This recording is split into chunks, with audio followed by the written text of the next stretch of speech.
Hello guys, kumusta kayo? Nandito tayo, no? May gagawin tayo. Ito ay first time kung gagawin. Kasi pagte-testing tayo at kailangan nating pag-aralan, no? Kung paano yung diskarte sa pagpapabuhay ng halaman sa pagdudugtong, no? Kailangan nating pagpraktisan. Meron na ako mga punla dito, no? Ayan, no? Yung punla na yan.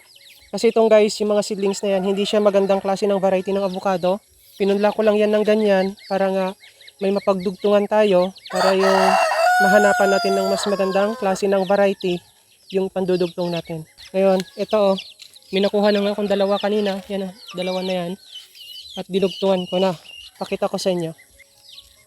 So ayan na yung nadugtungan natin. No? Yan. After 2 weeks, obserbahan natin to guys. No? Kasi sana mabuhay. At pag ito nabuhay, bibili na tayo ng ating matitinong gamit para sa pagdudugtong. Kasi ito, stripping knife pa lang yan ginamit ko sa pag putol at sa pagbuka ng kanyang puno. So sana mabuhay, no?